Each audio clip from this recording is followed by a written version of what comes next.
Martine, Michel C. et Christian Dufour sont avec nous. Bonsoir. Bonsoir.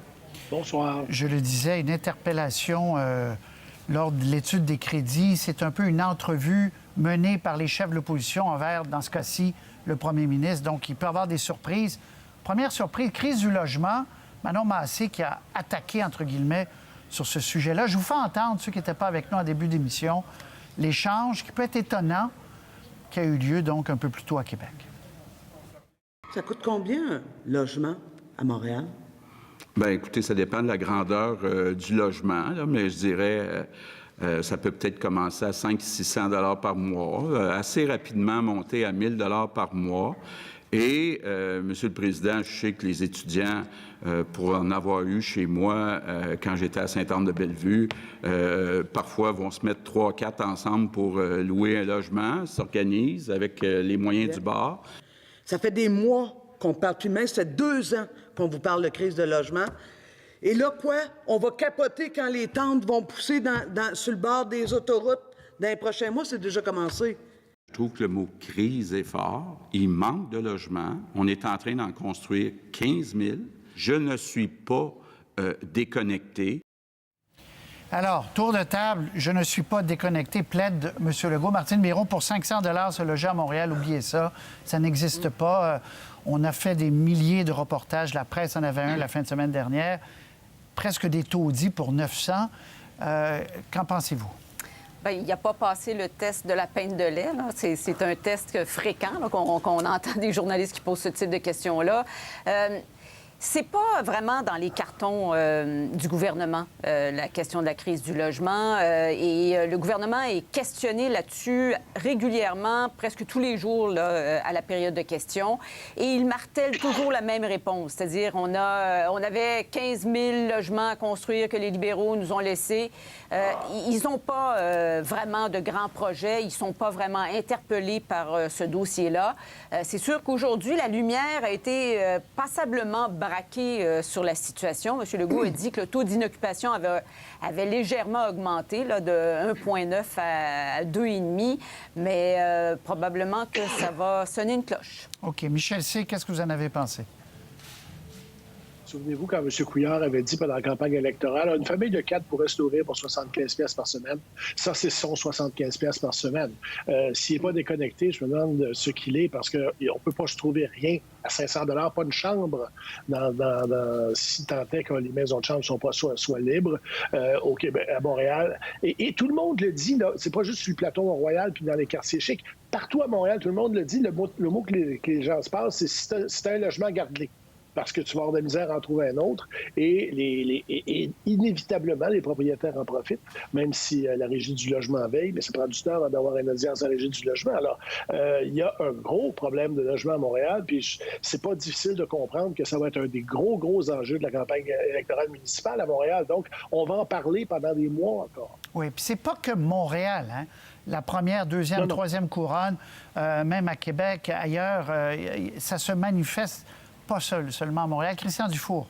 Bien, cette question-là, c'est un peu un classique, en fait, pour les partis de gauche. Puis ça a marché beaucoup pour Manon Massé et Québec solidaire, parce que c'est clair que M. Legault peut passer le test. En ce qui a trait au prix des logements à Montréal, il est franchement déconnecté.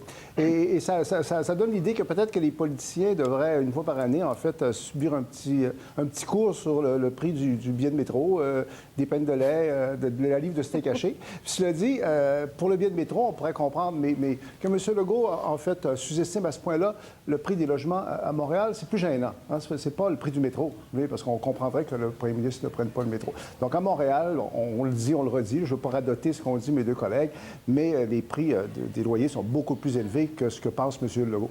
Oui, bien sûr, s'il y a 8 étudiants ou 5 étudiants ou 3 étudiants dans un appartement, mais on parle là de familles, souvent des femmes monoparentales qui cherchent des logements, puis on leur demande des 900 pour des logements, encore une fois, décrépits, presque des taudis. C'est ça la situation maintenant à Montréal. Très bien. Des 3 chambres à coucher, trouvez-en, Patrice, des 3 chambres à coucher. Ouais. Je vous mets au défi d'en trouver un dans une semaine. Il n'y en a plus, c'est ça le problème. Bon. Et les solutions ne sont pas évidentes non plus pour un gouvernement, mais il y a une question, Martine, on conclut là-dessus, peut-être de sensibilité, là. Bien, c'est ça. En plus, c'est que le gros de cette crise du logement-là, elle va se vivre durant l'été. Hein. Le 1er juillet, là, on va le vivre. Il n'y aura personne à l'Assemblée nationale au mois de juillet. Alors, c'est comme si on est dans d'autres choses que dans ça, là, présentement. Bon. Puis l'explosion du prix de l'immobilier ne peut qu'accentuer le problème. Exactement. Air dans les écoles, c'est pas tellement l'air dans les écoles, mais le ministre de l'Éducation qui était montré dans cette même interpellation du premier ministre, montré du doigt. Je vous fais entendre quelques extraits et on revient. Pourquoi lui, où les critiques sont beaucoup plus élevées des parents, du réseau, des syndicats, il le maintient en poste? Il est convaincu que dans toute son équipe, c'est la meilleure personne pour le faire ou c'est un peu l'ancienneté, comme il était là au début de la CAQ? J'ai pleinement confiance au ministre de l'Éducation. C'est un enseignant à lui-même qui connaît bien les enjeux, connaît bien les défis. Les propos du premier ministre confirment la grande patience, la très, très grande patience, l'incompréhensible patience qu'il a envers le ministre de l'Éducation.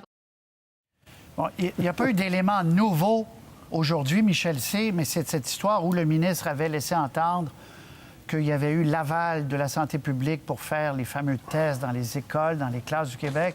La santé publique a dit non, non, non, on n'a pas donné l'aval. On avait même des doutes sur certaines procédures.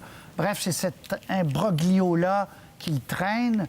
Il n'y a pas eu d'éléments nouveaux, mais on sent que c'est un maillon faible aux yeux de l'opposition, en tout cas.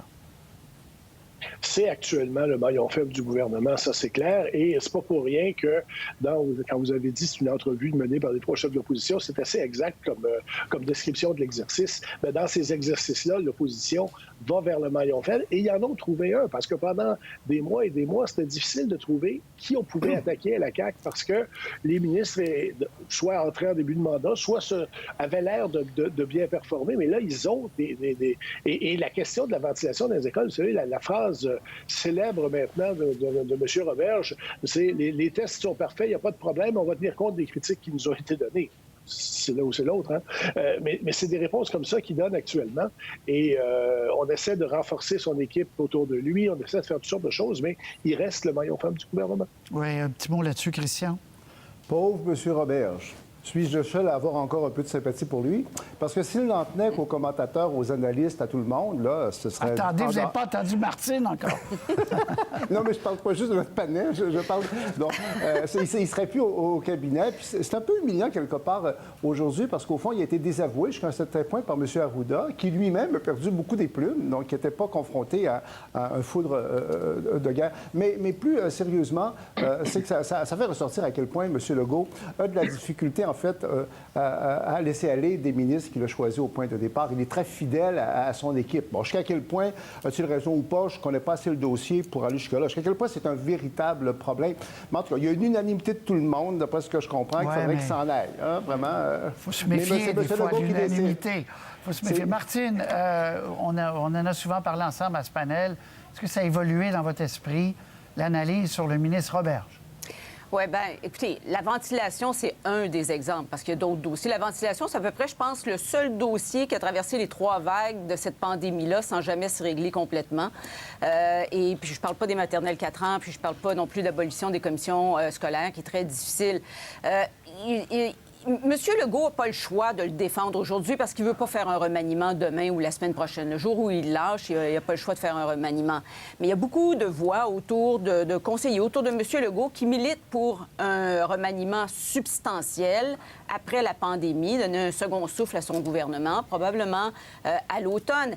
Et ce ne serait pas étonnant que M. Roberge parte, qu'il soit invité gentiment. Je ne pense pas que M. Legault va le larguer parce qu'effectivement, c'est un de ses amis, c'est un de ses proches, c'est un de ses fidèles. Je dis souvent que ceux qui font des grosses réformes, surtout dans des gros réseaux, à un moment donné, il faut qu'ils partent s'ils veulent, sauver leur carrière. Mais M. Legault va vouloir finir l'année électorale avec un peu plus d'harmonie au sein de ce ministère-là, avec les profs, les enseignants, mais aussi avec les parents qui, n'oubliez pas, sont des électeurs. Oui.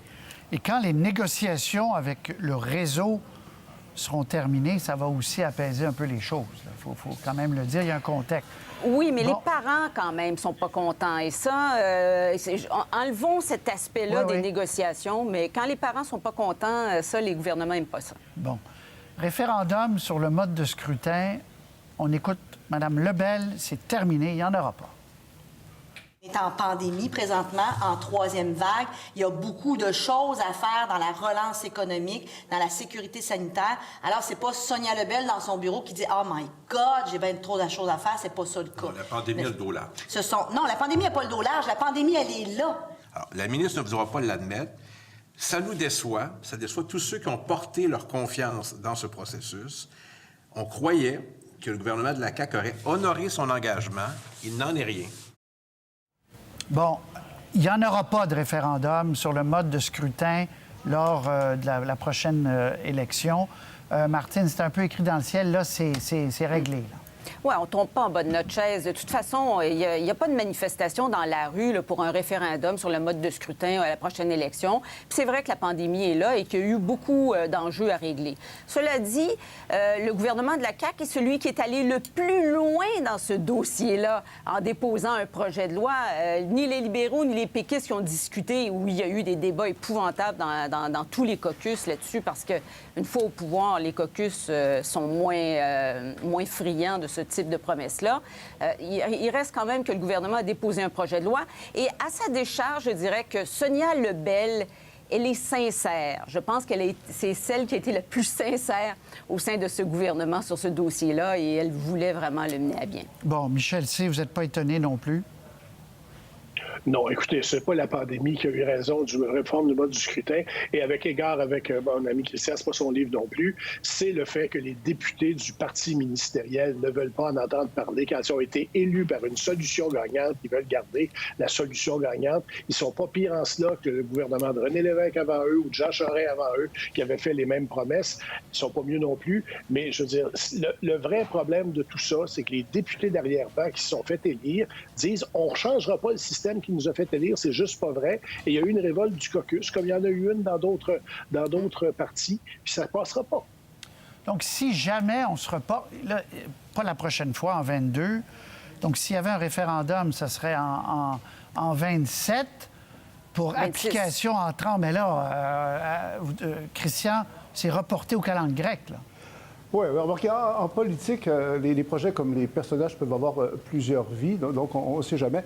Mais c'est une réforme qui est constitutionnelle de facto, donc il faut avoir un gros momentum pour l'amener à terme. J'ai trouvé quand même la performance de Sonia Lebel aujourd'hui assez réussie, parce que c'est vrai qu'elle avait l'air d'y croire, elle l'a défendu loyalement, et elle a vraiment l'esprit d'équipe, c'était bien ce qu'elle a fait. Rappelons quand même que dans les prochains jours, étant donné que la grande majorité des élites intellectuelles sont pour la réforme du mode de scrutin pour des motifs éminemment nobles. On va avoir des articles très plaignards qui vont dire « Ah, ce sont les méchants députés qui sont juste occupés de leur intérêt », comme a dit Michel. Je rappellerai qu'il y a d'autres personnes, dont moi, mais je ne suis pas le seul du tout. Je ne veux pas refaire le débat, là. Mais il y avait quand même un argumentaire sur le pouvoir québécois au sein du Canada, sur le poids de la majorité francophone au sein du Québec et sur le poids des régions. Donc, c'est pas vrai que d'un côté, tu avais les gens qui étaient nobles, qui défendaient la proportionnelle, et les autres. Pour le reste, on ne sait jamais, ça peut revenir. Si Sonia Lebel devenait premier ministre, qui sait, peut-être qu'elle reviendrait. Oh, très bien. OK. Alors, roulement de tambour. Michel C., vous avez annoncé votre successeur, que l'on connaît bien à l'émission, Alec Castonguay, qui nous a fait le plaisir de venir nous dire bonjour. Alec, vous êtes là? Oui, je suis là. Bonjour. Alors, félicitations. Vous avez été nommé le successeur de Michel C. Auger à cette émission importante du midi. D'abord, je donne la parole à Michel C. On est content, hein, n'est-ce pas? je pourrais difficilement être plus content que ça. Écoutez, quitter une émission comme ça, c'est comme se faire échanger au hockey. Tu veux pas te faire échanger pour un choix de 4e ronde, mais là, c'est Connor McDavid. C'est un des meilleurs journalistes politiques de sa génération, sinon le meilleur. Qu'est-ce que vous voulez que je vous dise de plus? Mais les auditeurs de Midi Info vont être super bien servis. Bon, ben bravo. Et je crois à ça. J'ajoute ma voix à celle de Michel C. Je crois que, Alec, vous êtes un très bon journaliste politique. Vous nous l'avez prouvé. Vous le prouvez au panel, dans les émissions spéciales. Et vous allez avoir beaucoup de plaisir à Midi Info. Petit tour de table. Martine, vous avez appris la nouvelle. Donc, aujourd'hui, réaction? Bien, moi, je suis enchantée. Après avoir contenu ma peine de voir Michel partir, j'ai tout de suite pensé à Alec. Il le sait, il peut même le confirmer. Je lui ai fait part de mon sentiment. Votre joie. Oui, demain, je vois. Ben, en fait, non, j'ai fait part qu'il devrait lever la main OK. pour ce poste-là. Je le voyais là. C'est le OK, premier vous nom avez qui me vient fait en du tête. lobby. Ah, ben c'est très Ah oui. bon. C'est bien. Christian, un petit mot. quelques secondes. Moi qui n'ai pas tellement envieux d'habitude, je l'envie un peu parce qu'à l'âge qu'il a, Alec, avec l'expérience qu'il a, c'est un merveilleux défi qu'il a relevé. C'est quand même assez émouvant, le passage de relais entre les générations qui Oui. assistent. Le Michel c'est d'une part et Alec. Donc, bonne chance, Alec. Alec. Merci. Ben, d'abord, c'est vrai que Martine a été la première à me dire « Tu devrais lever la main ». Je lui ai dit « Voyons, Martine, j'ai jamais fait ça, moi, animer une émission de radio dans ma vie. » Et elle a dit « Bah, pourquoi pas quand même ». Et c'est tout à fait un hasard qu'on me l'ait proposé après. Alors, Martine, effectivement, a eu de la clairvoyance, faut lui donner ça. Ensuite, remplacer Michel, écoute, je me sentais tout petit dans mes souliers quand je lui ai parlé ce matin en me disant « Est-ce que tu es quand même content que ce soit moi? » Puis il a dit « Ah, je suis très content que ce soit toi. » Je ne me pensais pas qu'il allait me comparer à Connor McDavid, par exemple. J'avoue que là, j'aurais pas été jusque-là. Mais je suis effectivement honoré de cette opportunité-là. Puis Midi Info, c'est une émission que moi j'aime, que j'écoute, taillée sur mesure sur la politique, l'information internationale, les affaires publiques. Je vais avoir, je pense, beaucoup de plaisir, puis j'espère que les auditeurs vont en avoir autant que moi à chaque midi. Je suis sûr. C'est un Tu vas très avoir bon un choix. fun vert. Très bon choix. Vraiment un très bon coup de Radio-Canada. Et on est très contents, Alec et Michel. Si, évidemment, vous ne disparaissez pas. Ben non. Vous allez... Non. non, mais je parle même après Quand la vous saison. voudrez- On va au panel, Quand émission vous voudrez spéciale. m'endurer. Ça va prendre encore du temps avant que je sois plus capable. Merci beaucoup. Merci à vous quatre. Bonne soirée. Au revoir. Merci. Au revoir.